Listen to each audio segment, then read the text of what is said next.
Good afternoon साथियों, मैं राकेश कुमावत और आर के केमिस्ट्री क्लासेज के ऑनलाइन डिजिटल प्लेटफॉर्म पे आप सभी विद्यार्थियों का most welcome.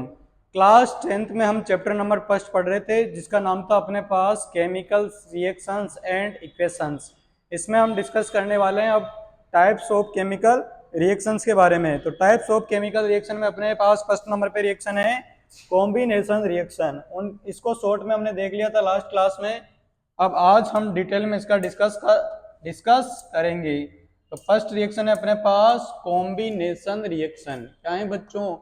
Combination reaction. Combination reaction combination reaction को हिंदी में बोलते हैं संयोजन अभिक्रिया। What do you mean by combination reaction? इसकी डेफिनेशन पढ़ेंगे सबसे पहले। तो डेफिनेशन से समझ में आ रहा है कि इसमें क्या होगा, दो या दो से ज्यादा रिएक्टेंट्स मिलकर क्या करेंगे, एक सिंगल प्रोडक्ट का फॉर्मेशन करेंगे। तो डेफिनेशन क्या हो जाएगी, when more than to reactants, when more than to reactants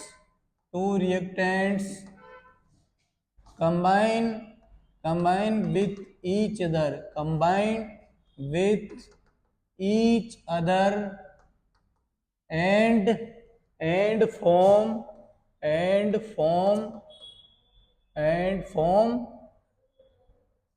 form single product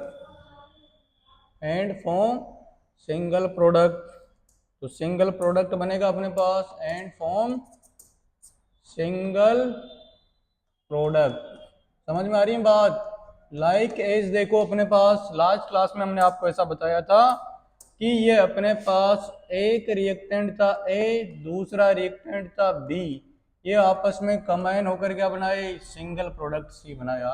तो देखो रिएक्टेंट्स क्या है, दो रिएक्टेंट है, तो अभिकारकों की संख्या क्या होगी इस रिएक्शन में, रिएक्टेंट्स की वैल्यू प्रोडक्ट्स की वैल्यू से ग्रेटर देन होगी। दिस टाइप ऑफ रिएक्शंस में क्या होगा, number of reactants is greater than number of product से ज्यादा होगा। एग्जाम्पल की बात करें तो एग्जाम्पल में सबसे फर्स्ट एग्जाम्पल है अपने पास मैग्नीशियम रिबन को हमने बर्न किया था। When magnesium ribbon burn with atmospheric oxygen, तो क्या बनेगा बच्चों, अपने पास बनेगा मैग्नीशियम ऑक्साइड, जो कि कौन से कलर का होगा, डेजिंग व्हाइट कलर का होगा। कौन से कलर का, मैग्नीशियम ऑक्साइड डेजिंग व्हाइट कलर का सब्सटेंस है। डेजिंग व्हाइट का मतलब जानते हो आप,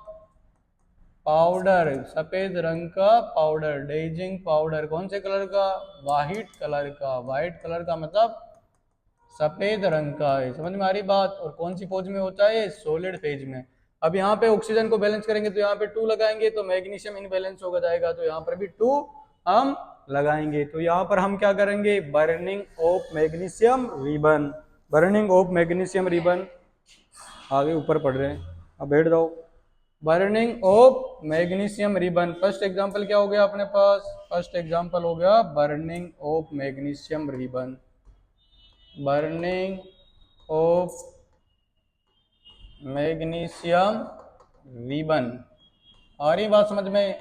सेकंड एग्जांपल की बात करेंगे तो सेकंड एग्जांपल क्या हो जाएगा, सेकंड एग्जांपल में हम बच्चों आपको बताइए आप, बर्निंग ऑफ कोल क्या होता है। इधर देखो आप, बर्निंग ऑफ कोल, कोल पढ़ा है ना आपको बच्चों, क्या होता है कोल, कोल का केमिकल कंपोजिशन क्या होता है बताओ, कोल के अंदर क्या होता है, कोल के अंदर, कोल मतलब कोयला, कोयला में काला काला किसकी वजह से होता है, कार्बन की वजह से। किसकी वजह से? और बर्निंग करेंगे तो बर्निंग किसकी प्रेजेंस में होती है बताइए, ऑक्सीजन की प्रेजेंस में। तो कार्बन की रिएक्शन कराएंगे ऑक्सीजन से, किससे, कार्बन की रिएक्शन ऑक्सीजन से कराएंगे, तो बताओ क्या बनेगा, बताओ, carbon dioxide. Very good, carbon dioxide बनेगा। तो बर्निंग ऑफ कोल में किसका फॉर्मेशन होता है, कार्बन डाइऑक्साइड का। Very good. तो यहाँ पर जो अपने पास ये प्रोडक्ट बना है ये कार्बन डाइऑक्साइड है। कार्बन डाइऑक्साइड सिंगल है, जबकि रिएक्टेंट्स क्या है, दो रिएक्टेंट्स है। तीसरा एग्जाम्पल क्या हो सकता है बताइए, तीसरा एग्जाम्पल हो सकता है जब हम क्विक लाइम में क्या ऐड करते हैं बताइए? क्विक लाइम के अंदर हम क्या ऐड करेंगे बताइए? Calcium oxide. हाइड्रोलाइसिस कराएंगे क्विक लाइम का, किसका? क्विक लाइम का हाइड्रोलाइसिस कराएंगे। हाइड्रोलाइसिस कराना आता है आपको? ये क्विक लाइम है, कैल्शियम ऑक्साइड सॉलिड फेज में होता है, इसको बोला जाता है क्विक लाइम। क्या बोला जाता है? Quick lime. क्विक लाइम का मतलब होता है अपने पास बिना बूझा चूना, कैल्शियम ऑक्साइड। इसकी रिएक्शन वाटर से कराएंगे। वाटर कौन सी फेज में होता है? लिक्विड फेज में। तो क्या बन जाएगा अपने पास? कैल्शियम हाइड्रोक्साइड ऑब्टेन हो जाएगा। और कैल्शियम हाइड्रोक्साइड को बोला जाता है स्लैग्ड लाइम बोला जाता है बच्चों। क्या बोला जाता है? Slagged lime. स्लैग्ड लाइम का मतलब है बुझा हुआ चूना। कौन सा चूना? बुझा हुआ चूना। बुझा हुआ चूना का मतलब है कैल्शियम हाइड्रोक्साइड।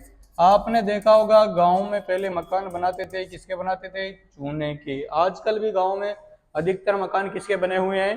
चूने के। चूने के मकान में देखो क्या होता है, जब कोई भी मजदूर उस चूने को गलाता है तो कब गलाता है बताओ? रात में। और पानी डालते हैं उसमें। पानी डालने पर बताओ क्या होता है?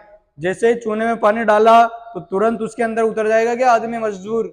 नहीं उतरेगा। क्यों बताओ?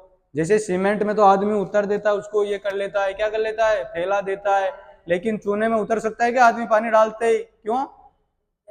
हाँ, क्योंकि गर्म रहता है, क्योंकि वह बहुत ज्यादा हीट प्रोड्यूस करता है। क्या प्रोड्यूस करता है? लार्ज अमाउंट में हीट प्रोड्यूस करता है। तो जब हम क्विक लाइम के अंदर पानी डालेंगे, वाटर डालेंगे, तो लार्ज अमाउंट में हीट क्या होगी? प्रोड्यूस होगी। इस कारण इस रिएक्शन को क्या बोला जाता है? इस रिएक्शन को एक्सोथर्मिक रिएक्शन बोला जाता है। क्या? Exothermic reaction. तो ये अपने पास एक्सोथर्मिक रिएक्शन है। तो एक्सोथर्मिक रिएक्शन जो कि फॉर्मेशन ऑफ स्लैग्ड लाइम की है, ऊष्माक्षेपी अभिक्रिया है। इसमें भी बताओ दो रिएक्टेंट्स मिलकर, देखो दो रिएक्टेंट्स मिलकर एक प्रोडक्ट नहीं बना रहा है? क्या बना रहा है? तो किस टाइप की रिएक्शन हो गई? Combination reaction. कौन सी हो गई? Combination reaction. आ रहा है कॉम्बिनेशन में? तो कॉम्बिनेशन में क्या हो सकता है? मेटल में जो कॉम्बिनेशन होगा वह क्या होगा? एलिमेंट का एलिमेंट के साथ कॉम्बिनेशन हो सकता है। एलिमेंट का एलिमेंट के साथ कॉम्बिनेशन होगा तो कंपाउंड बनेगा। क्या बनेगा? और कंपाउंड का कंपाउंड के साथ कॉम्बिनेशन होगा तो भी कंपाउंड ही बनेगा। Very good. और एलिमेंट्स का कंपाउंड के साथ हो जाए तो भी क्या बनेगा? कंपाउंड ही बनेगा। क्या बनेगा? कंपाउंड ही बनेगा। आ रहा है या नहीं आ रहा? तो इस हिसाब से रिएक्शन दो टाइप की हो सकती है, हीट रिलीज करने के हिसाब से और हीट गेन करने के हिसाब से। तो there are two types of combination reaction on the basis of heat. सबसे पहली रिएक्शन हो सकती है अपने पास एक्सोथर्मिक रिएक्शन, और दूसरी हो सकती है एंडोथर्मिक रिएक्शन। तो हम एक्सोथर्मिक के बारे में पढ़ेंगे। एक्सोथर्मिक रिएक्शन क्या होती है? ऐसी रिएक्शन जिसमें एक रिएक्टेंट दूसरे रिएक्टेंट से आपस में कंबाइन हुआ और तीसरा रिएक्टेंट सी बना लिया, और प्रोडक्ट में अगर हीट रिलीज कर रहा है तो कौन सी रिएक्शन है? एक्सोथर्मिक रिएक्शन है। अगर उत्पाद के अंतर्गत ऊष्मा निकल रही है तो कौन सी रिएक्शन है? ऊष्माक्षेपी अभिक्रिया है, एक्सोथर्मिक रिएक्शन है। क्या होती है एक्सोथर्मिक रिएक्शन? जैसे हम एक्सोथर्मिक का मतलब है हीट प्रोड्यूस होती है। जैसे हम पानी के अंदर क्या डालते हैं? सरफ डालते हैं, तो सरफ डालने पर भी हीट प्रोड्यूस होती है या नहीं होती है? होती है। हम सांस लेते हैं तो बताओ हीट प्रोड्यूस होती है या नहीं होती है? होती है। सांस में क्या होता है बताओ? सांस के अंदर क्या होता है? सांस लेते हैं तो क्या होता है बताओ? हम कार्बन डाइऑक्साइड छोड़ते हैं ना, और ऑक्सीजन लेते हैं। क्यों लेते हैं ऑक्सीजन बताओ? रेस्पायरेशन। रेस्पायरेशन। बताओ सांस क्यों लेते हैं? बताओ श्वसन। क्यों लेते हैं श्वसन? क्योंकि अपने भोजन को ऊर्जा में चेंज करना होता है। अपना जो फूड है ना, फूड हमने खा लिया, दबा दबा के खा लिया, मोटे ताजे हो गए, तो उसको किसमें चेंज करना है? एनर्जी में बॉडी साड़ी बनानी है तो क्या करेंगे हम, बताओ। फूड का क्या मतलब होता है, फूड में होता है ग्लूकोज, C6H12 और O6, ये किसका फॉर्मूला है, ग्लूकोज का। फूड के अंदर क्या क्या होते हैं, कार्बोहाइड्रेट होते हैं। क्या होते हैं, कार्बोहाइड्रेट। अब ये कार्बोहाइड्रेट हैं तो ये कार्बोहाइड्रेट क्या लेगा बताइए, ऑक्सीजन को लेगा। किसको गेन करेगा, और ऑक्सीजन किनके मीडियम के हेल्प से जाएगी। ऑक्सीजन सबसे पहले नोज में से जाएगी, किस में जाएगी, मुंह में जाएगी, फिर लंग्स में जाएगी। किस में जाएगी, लंग्स में जाएगी। तो ऑक्सीजन बताओ गैस है या सॉलिड है या लिक्विड है, गैस। कौन सी फेज में होती है, गैसियस फेज में। कौन सी फेज में, गैसियस फेज में। तो क्या बनेगा बताओ, जितने कार्बन है उतनी तो बन जाएगी अपने पास CO2 गैस। तो कितने कार्बन है यहाँ पर बताइए, 6 कार्बन है, तो 6 तो अपने पास CO2 बन गई। और अब बताइए क्या रिलीज होगा, देखो हाइड्रोजन को काउंट करो, हाइड्रोजन को काउंट करो 12, और यहाँ पर कुछ नहीं है इधर, तो हाइड्रोजन के आधे क्या बनेंगे, वाटर। क्योंकि एक वाटर में कितने हाइड्रोजन होते हैं बताइए, 2। कितने, तो बताओ यहाँ पर 12 हाइड्रोजन है तो कितने वाटर बनेंगे, 6 बनेंगे ना। तो देखो कार्बन और हाइड्रोजन तो बैलेंस हो गया, कार्बन यहाँ 6 थे, हाइड्रोजन इधर 12 हो गए। लेकिन क्या बैलेंस नहीं हुआ, ऑक्सीजन। तो ऑक्सीजन को बैलेंस करेंगे तो बताओ इसमें कितने ऑक्सीजन है, 1 के अंदर 2 है तो 6 के अंदर 12 ऑक्सीजन तो इसमें हो गए, और 6 ऑक्सीजन इसमें हो गए। तो 12 और 6 18 ऑक्सीजन। तो यहाँ पे 18 करेंगे तो कैसे करेंगे, देखो 6 तो ये दिख रहे, 2 ये दिख रहे, तो यहाँ पर 6 से रिएक्शन करा दिए, 6 दूनी 12 और 6 18 आ गया। तो इस रिएक्शन में बहुत ज्यादा हीट प्रोड्यूस होगी। क्या प्रोड्यूस होगी, लार्ज अमाउंट में हीट प्रोड्यूस होगी। तो रेस्पायरेशन, श्वसन किस प्रकार की अभिक्रिया है, उष्मा शेपी अभिक्रिया है। कौन सी अभिक्रिया है, उष्मा शेपी। और इस रिएक्शन के लिए जो एंथैल्पी में परिवर्तन आएगा वह नेगेटिव आएगा। क्या आएगा, negative. Change in heat, heat में चेंज क्या आएगा, नेगेटिव आएगा, क्योंकि एंथैल्पी एक प्रकार की एनर्जी है। तो बहुत ज्यादा क्या निकलेगी इस रिएक्शन में बताइए, एनर्जी निकलेगी। क्या निकलेगी, एनर्जी, क्योंकि हीट ही एक टाइप की एनर्जी है। Heat is the form of energy. क्या, किसकी फॉर्म है, हीट एनर्जी की फॉर्म में। आ रही है समझ में, क्या नहीं आ रही, बिल्कुल आ रही है। तो सरफ डालना, सरफ सोडा डालने पर भी सॉल्यूशन गर्म होता है या नहीं होता है, होता है। तो ये भी कौन सी रिएक्शन है, ये अपने पास एक्सोथर्मिक रिएक्शन है। अब क्वेश्चन आता है एंडो का, सर आप, तो एंडोथर्मिक में बताओ, एंडोथर्मिक के अंदर क्या होगा, एंडोथर्मिक रिएक्शन के अंदर रिएक्टेंट्स क्या करेंगे, हीट को एब्जॉर्ब करेंगे। एंडोथर्मिक रिएक्शन का मतलब है उष्मा शोषी अभिक्रिया। कौन सी अभिक्रिया बच्चों, उष्मा शोषी अभिक्रिया। उष्मा शोषी में क्या होगा, ये एक रिएक्टेंट्स हैं, समझ में आ रही बात। ये क्या करता है, अगर हीट को एब्जॉर्ब करता है, क्या करता है, हीट को एब्जॉर्ब करता है। तो हीट को एब्जॉर्ब करने पर ये टूट जाएगा, किसमें, 2 प्रोडक्ट में टूट जाएगा। तो कौन सी रिएक्शन हो जाएगी, डीकंपोजिशन रिएक्शन। दूसरा टाइप हो जाएगा डीकंपोजिशन रिएक्शन। अब ये डीकंपोजिशन हीट से भी हो सकता है, हीट बोले तो टेम्परेचर से भी हो सकता है, इलेक्ट्रिक करंट से भी हो सकता है, और सनलाइट की प्रेजेंस में भी हो सकता है, 3 की प्रेजेंस में हो सकता है। इस वजह से डीकंपोजिशन रिएक्शन कितने टाइप की होती है, 3 टाइप की होंगी। अगला टॉपिक वही है, डीकंपोजिशन रिएक्शन।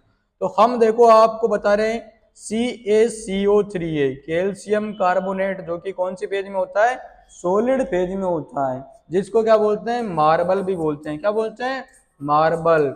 कैल्शियम कार्बोनेट, जैसे ताजमहल है, ताजमहल किसका बना हुआ है, मार्बल का, कैल्शियम कार्बोनेट। शाहजहां ने अपनी बेगम की याद में बनवाया है ना, यमुना नदी के किनारे। अब इसको हम हीट देंगे, हीट का सिंबल क्या है, डेल्टा। तो हीट देंगे तो ये टूट जाएगा, किसमें टूट जाएगा, कैल्शियम ऑक्साइड में प्लस CO2 गैस में। समझ में आ रही बात।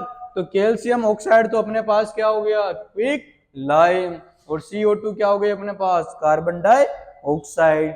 तो देखो यहाँ पर कौन सा डिकम्पोजिशन हुआ है, थर्मल डिकम्पोजिशन। तो यहाँ पर रिएक्टेंट हीट क्या कर रहा है, एब्जॉर्ब कर रहा है। इस वजह से यहाँ पर डेल्टा एच की वैल्यू क्या हो जाएगी बताओ, यहाँ पर डेल्टा एच की वैल्यू नेगेटिव हो जाएगी, क्योंकि प्रोडक्ट में हीट नहीं निकल रही, रिएक्टेंट हीट एब्जॉर्ब कर रहा है। जैसे शक्कर आपने देखा है, शक्कर जब हम शिकंजी बनाते हैं, गेस्ट आते हैं तो क्या करते हैं हम, नींबू के अंदर क्या डालते हैं बताओ, नींबू का रस, फिर शक्कर, फिर पानी।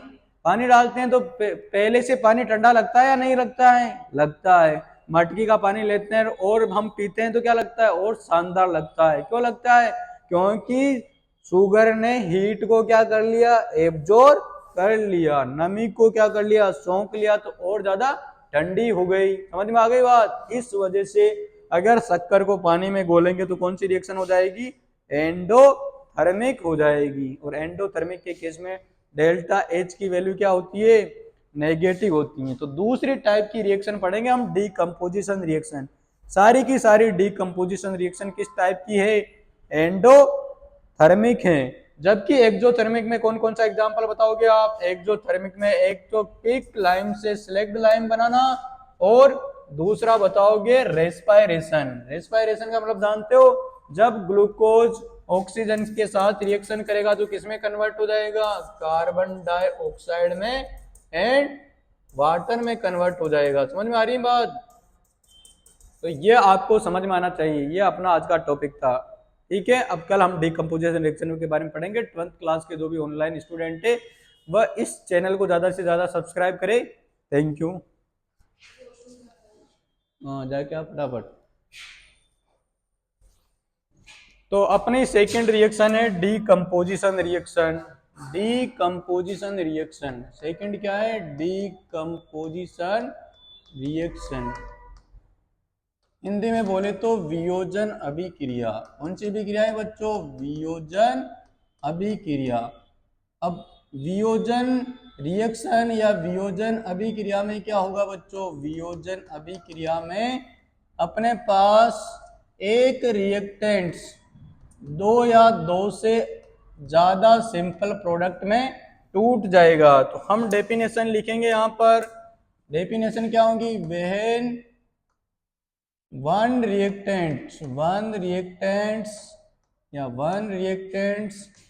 are decomposed या decomposed or break down to simple two or more than simple products। समझ में आ रही बात। और ये जो डीकंपोजिशन है, ये जो डीकंपोजिशन है ये किसके थ्रू हो सकता है, decomposition in the presence of heat. Heat की प्रेजेंस में डीकंपोजिशन हो सकता है। हीट बोले तो टेम्परेचर से रिलेटेड हो सकता है। अगर हीट का मतलब है तो टेम्परेचर आएगा, या फिर इलेक्ट्रिक करंट की प्रेजेंस में हो सकता है। किसकी प्रेजेंस में, इलेक्ट्रिक करंट की प्रेजेंस में डीकंपोजिशन हो सकता है, या फिर किसकी प्रेजेंस में, सनलाइट की प्रेजेंस में डीकंपोजिशन हो सकता है। तीन टाइप से डीकंपोजिशन हो सकता है। तो अगर पहला डीकंपोजिशन है, अगर ऐसा डीकंपोजिशन जो हीट की प्रेजेंस में होगा उसको हम बोलेंगे थर्मल डीकंपोजिशन। कौन सा डीकंपोजिशन बोलेंगे, थर्मल डीकंपोजिशन बोलेंगे। क्या बोलेंगे बच्चों, थर्मल डीकंपोजिशन बोलेंगे। थर्मल डीकंपोजिशन किसकी प्रेजेंस में होगा, हीट की प्रेजेंस में होगा। हीट देने पर एक रिएक्टेंट दो या दो से अधिक प्रोडक्ट में टूट जाएगा। तापीय अपघटन अभिक्रिया है। जैसे इधर देखो, जैसे हम बात करते हैं, एग्जाम्पल की बात करते हैं, तो देखो ये अपने पास फेरस सल्फेट .7H2O है। इसको हमने टेम्परेचर दिया, इसको बोला जाता है इप्सम। इसको टेम्परेचर दिया तो 7 जल के अणु क्या हो जाएंगे, बाहर निकल जाएंगे, उड़ जाएंगे। तो फेरस सल्फेट और 7 जल के अणु बाहर निकल गए। अब फेरस सल्फेट को और ज्यादा हमने हीट किया, तो हीट किया तो बताओ क्या होगा, टेम्परेचर देने पर फेरस सल्फेट किसमें चला जाएगा। फेरस सल्फेट को हम ऐसे लिख सकते हैं या नहीं लिख सकते, ऐसे लिख सकते हैं। तो ये चला जाएगा Fe2O3 में, और एक SO2 गैस निकल जाएगी और एक SO3 गैस निकल जाएगी। समझ में आ रही बात? तो फेरस सल्फेट का कलर चेंज हो जाएगा। क्या चेंज हो जाएगा फेरस सल्फेट का कलर, आप बता सकते हैं? हाँ, फेरस सल्फेट किस किस कलर में चेंज हो जाएगा, बताओ, बता सकते हैं क्या भाई ऑनलाइन वाले? फेरस सल्फेट अपने पास कलर चेंज कर देगा, ग्रीन कलर में चेंज हो जाएगा। कौन से कलर में? ग्रीन कलर में चेंज हो जाएगा। तो यहाँ पे हरा रंग आएगा किसका? फेरिक ऑक्साइड का। किसका? फेरिक ऑक्साइड का। यह है फेरिक ऑक्साइड। तो ये अपने पास थर्मल डीकम्पोजिशन रिएक्शन का एग्जाम्पल हो गया। और ये क्या है? ये अपने पास फेरस सल्फेट है। और यहाँ पर पूछा जाता है क्वेश्चन, यहाँ पे निकलने वाली गैसों के नाम बताओ। तो ए गैस का नाम तो क्या होगा? एक गैस का नाम तो सल्फर डाइऑक्साइड होगा। क्या होगा? Sulphur dioxide. और दूसरी गैस का नाम क्या होगा? Sulphur trioxide. दो गैसें बनेगी। कभी कभार तो इनके बारे में पूछा जाता है। समझ में आ रही बात? तो थर्मल डीकम्पोजिशन समझ में आ रहा है तेरे? बैठ जाओ, इसको भेजो रे भाई, जाओ तुम। और सेकंड एग्जांपल बताइए थर्मल डीकम्पोजिशन का, और क्या एग्जांपल हो सकता है? दूसरा एग्जांपल, लेड नाइट्रेट का फॉर्मूला बताओ 10th क्लास वालों। लेड नाइट्रेट का फॉर्मूला क्या होता है? PbNO3। क्या होता है? PbNO3, जो कि एक्वस फेज में होता है। इसको हम टेम्परेचर देंगे तो बताओ किसमें टूटेगा ये? हाँ, तो एक बनाएगा लेड ऑक्साइड, और बताओ और क्या बनाएगा? और NO2 गैस निकल जाएगी, नाइट्रोजन डाई ऑक्साइड। कौन से कलर की होती है गैस? ब्राउन रंग की होती है, ब्राउन कलर की होती है। और क्या निकलेगी? ऑक्सीजन गैस भी निकलेगी। तो देखो लेड कितने थे? दो। तो ये कितने बन गए? दो। ऑक्सीजन देखो, ऑक्सीजन एक लेड में कितने हैं? तीन। तो दो में कितने हैं? छह। तो इधर 6 ऑक्सीजन होने चाहिए, तो दो तो ये हो गए, और दो ये हो गए, 4, और दो 6। अब नाइट्रोजन को देखेंगे, नाइट्रोजन यहाँ पर कितने हैं? दो। एक में एक है, तो दो में दो। तो यहाँ पर दो नाइट्रोजन लगाएंगे, तो बताओ कैसे लगाएंगे अब? हम्म हम्म NO के आगे फिर ऑक्सीजन तो 4 हो गए। अब फिर ऑक्सीजन कैसे बैलेंस होगा? हाँ, पीबी पे चार्ज क्या होता है? पीबी पे ऑक्सीजन पे चार्ज होता है -2, तो पीबी पे +2। तो नाइट्रेट पे क्या होता है? नाइट्रेट पे तो -1 होता है, तो नाइट्रेट भी 2 लगाएंगे, तो ऐसे लिखेंगे होल ट्वाइस। नाइट्रोजन भी तो 2 बनाएंगे। तो देखो ऑक्सीजन कितने बन गए? देखो लेड तो बैलेंस हो गया, नाइट्रोजन भी बैलेंस हो गया, लेकिन ऑक्सीजन कितने हो गए? 3 दूनी 6, 6 दूनी 12, 12 हो गए ना? आ रहा है समझ में? तो इधर 12 होने चाहिए, तो दो तो यहाँ पर हो गए, और यहाँ पर कितने हो गए?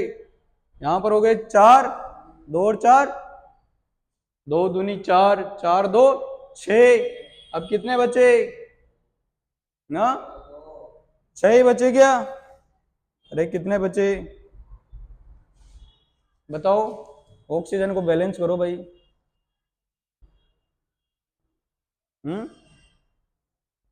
नहीं आ रहा समझ में? बैलेंस करना आता है कि केमिकल रिएक्शंस नहीं आता आपको? भाई मेरे को ये बताओ, लेड कितने हैं यहाँ पर?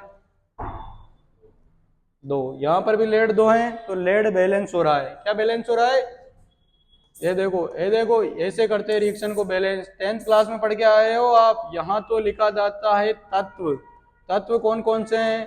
लेड, नाइट्रोजन और ऑक्सीजन। और अभिकारक साइड में कितने हैं, और उत्पाद साइड में कितने हैं? लेफ्ट हैंड साइड और राइट हैंड साइड। तो लेफ्ट हैंड साइड में देखो लेड कितने हैं? 2। कितने हैं? इधर भी कितने हैं? 2। तो बैलेंस है ये। अब नाइट्रोजन बताओ, नाइट्रोजन कितने हैं इधर? 2 कैसे हैं? PbNO3 का होल ट्वाइस है ना? हाँ भाई, एक PbNO3 का होल ट्वाइस है, तो एक में कितने हुए? 2। तो 2 में कितने हुए 4, क्योंकि कंपाउंड ऐसे लिख रखा है PbNO3 का होल ट्वाइस। तो एक में देखो कितने हैं नाइट्रोजन 2, तो 2 से गुणा करेंगे तो कितने नाइट्रोजन हो जाएंगे 4 नाइट्रोजन है। अब इधर भी 4 होने चाहिए, इधर तो 2 ही है, तो इसको किससे गुणा करेंगे 2 से। तो यहाँ पर भी 4 करेंगे ना, 4 करेंगे तो देखो नाइट्रोजन इधर भी 4 हो गए, इधर भी 4 हो गए। अब ऑक्सीजन देखो, ऑक्सीजन देखो एक में कितने थे ऑक्सीजन, एक के अंदर ऑक्सीजन थे बताओ कितने 6 नहीं थे क्या, तो 2 के अंदर कितने हो गए 12, तो 12 ऑक्सीजन रिएक्टेंट साइड में। अब इधर भी 12 होने चाहिए, 12 होने चाहिए, तो देखो इसके अंदर तो कितने हैं 2, इसके अंदर कितने हैं 2, यहाँ 4 लगाया ही है, तो 4 लगाया है तो क्या हो गया 8, 2 10 और 2 12 हो गया ना बैलेंस। तो ये बैलेंस हो गया। ऐसे आपको बैलेंस करना है, बैलेंसिंग का भी क्वेश्चन आता है 10th क्लास में। यहाँ पे लिखा आएगा एक्स वाई जेड को पहचानिए, आइडेंटिफाई एक्स वाई जेड। तो ऐसे बैलेंस करके आपको दिखाना है, समझ में आ गई बात। तो लेड नाइट्रेट का ये क्या हो गया थर्मल डिकम्पोजिशन, क्या हो गया। तो लेड नाइट्रेट किन किन में चेंज हो जाएगा बताओ, लेड नाइट्रेट लेड ऑक्साइड में चेंज हो जाएगा, इसमें लेड ऑक्साइड में। और कौन से रंग की गैस देगा, भूरे रंग की। इस भूरे रंग की गैस का नाम क्या है, नाइट्रोजन डाइऑक्साइड। क्या नाम है, नाइट्रोजन डाइऑक्साइड। लास्ट ईयर तो इसका डायग्राम आया था, इसे इसका बकायदा डायग्राम पूछा गया था कि लेड नाइट्रेट का थर्मल डिकम्पोजिशन का डायग्राम बताइए। 10th क्लास की बोर्ड में पूछा गया था ना भाई। बीकर का भी डायग्राम आया था ना इस चैप्टर में से, इसलिए बोलता हूँ भाई पढ़ ले, बोलता हूँ ना तेरे को तो पढ़, पकड़ इसको पढ़, अभी मैं सुनूंगा। अब देखो थर्मल डिकम्पोजिशन का और एग्जाम्पल है क्या एनसीईआरटी में, CaCO3 का है, किसका CaCO3 का। कैल्शियम कार्बोनेट मार्बल को हम हीट देते हैं तो किसमें चेंज हो जाता है, कैल्शियम ऑक्साइड में और CO2 में। कैल्शियम ऑक्साइड कौन सा लाइम है बताइए, कैल्शियम ऑक्साइड कौन सा लाइम है, क्विक लाइम या सिलेक्ट लाइम। कैल्शियम ऑक्साइड बिना भूजा चूना या बीजा हुआ चूना, क्विक लाइम है। देख उधर पढ़ कैल्शियम ऑक्साइड क्या है, अभी लास्ट स्लाइड में नहीं पढ़ाया कि तेरे को, कहाँ पढ़ाया था, इधर देख, ये देख कैल्शियम ऑक्साइड जिसको हमने वाटर के साथ रिएक्शन कराए तो क्विक लाइम, कैल्शियम हाइड्रोक्साइड बना जिसको स्लेक्ट लाइम बोला, क्या बोला स्लेक्ट लाइम बोला। और ये रिएक्शन लार्ज अमाउंट में हीट प्रोड्यूस करती है, इस वजह से कौन सी रिएक्शन हो जाएगी, एक्सोथर्मिक उष्मा सेपी अभिक्रिया हो जाएगी। जैसे चूने का मकान बनाते थे ना पहले, तो रात में चूने को गला देते थे, उसमें तुरंत नहीं जाते थे क्योंकि जल जाएंगे तो भस्म हो जाएंगे, इतनी हीट निकलती थी बहुत ज्यादा, समझ में आ रही, उष्मा सेपी अभिक्रिया का उदाहरण था ये। तो भाई ढंग से पढ़ना है। अब देखो अब दूसरा कौन सा है, इलेक्ट्रिकल करंट के थ्रू डिकम्पोजिशन होना। इलेक्ट्रिक करंट के थ्रू डिकम्पोजिशन होना कहलाता है इलेक्ट्रोलाइसिस। क्या कहलाता है, इलेक्ट्रोलाइसिस। तो इलेक्ट्रोलाइसिस में क्या होता है बच्चों, इलेक्ट्रोलाइसिस में हमने आपको बता रखा है, क्या बता रखा है बताओ भाई, हमने आपको क्या बता रखा है इलेक्ट्रोलाइसिस में, कि करंट देने पर क्या हो जाएगा, एक रिएक्टेंट्स 2 या 2 से अधिक प्रोडक्ट में टूट जाएगा। जैसे पानी में करंट देते हैं तो पानी में 6 वोल्ट की बैटरी देते हैं तो किसमें हाइड्रोजन और ऑक्सीजन गैस निकलती है, नहीं निकलती है क्या, उसका भी डायग्राम इस साल आ सकता है एग्जाम में। और फिर तीसरा डिकम्पोजिशन मैंने बताया था सनलाइट की प्रेजेंस में। सनलाइट की प्रेजेंस में मैं क्या बताया था बताओ, सनलाइट की प्रेजेंस में कटोरी में क्या रखा था, AgCl, क्या रखा था AgCl। तो Ag में और Cl में टूट गया था और Ag कौन से कलर का, ग्रे कलर का हो गया था ना। तो इलेक्ट्रोलाइसिस में क्या होता है, इलेक्ट्रोलाइसिस में होता है H2O, पानी जो कि लिक्विड फॉर्म में है, उसमें हमने क्या डाला, इलेक्ट्रिक करंट डाला, क्या डाला, इलेक्ट्रिक करंट।